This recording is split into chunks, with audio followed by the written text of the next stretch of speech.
paint pots and queens. The stations on the line were being painted. The engines were surprised. Said the painters.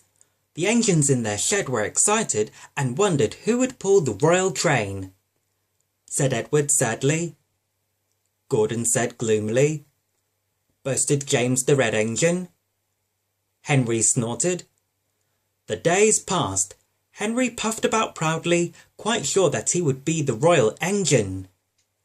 One day, when it rained, his driver and fireman stretched a tarpaulin from the cab to the tender to keep themselves dry. Henry puffed into the big station. A painter was climbing a ladder above the line. Henry's smoke puffed upwards. It was thick and black. The painter choked and couldn't see. He missed his footing on the ladder, dropped his paint pot, and fell plop onto Henry's tarpaulin. The paint poured over Henry's boiler and trickled down each side. The paint pot perched on his dome. The painter clambered down and shook his brush at Henry. He said. He stumped crossly away.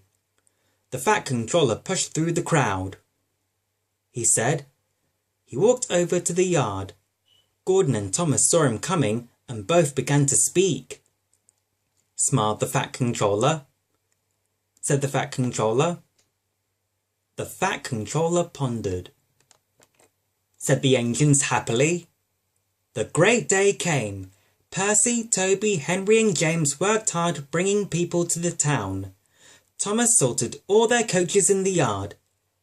Edward steamed in, looking smart with flags and bright paint. 2 minutes passed. 5, 7, 10.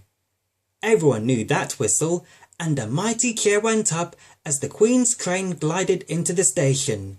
Gordon was spotless, and his brass shone.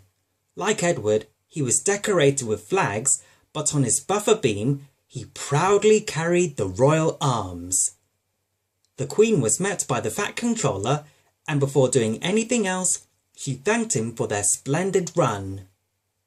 He said the Queen to the Fat Controller. So he led the way to where all the engines were waiting. Whistled Toby and Percy. Hissed Henry and James. But Toby and Percy were too excited to care.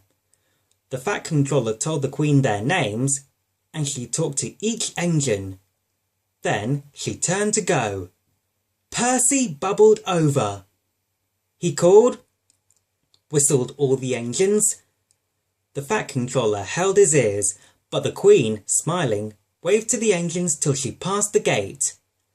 Next day, the Queen spoke specially to Thomas, who fetched her coaches, and to Edward and Gordon, who took her away, and no engines ever felt prouder than Thomas and Edward and Gordon the Big Engine.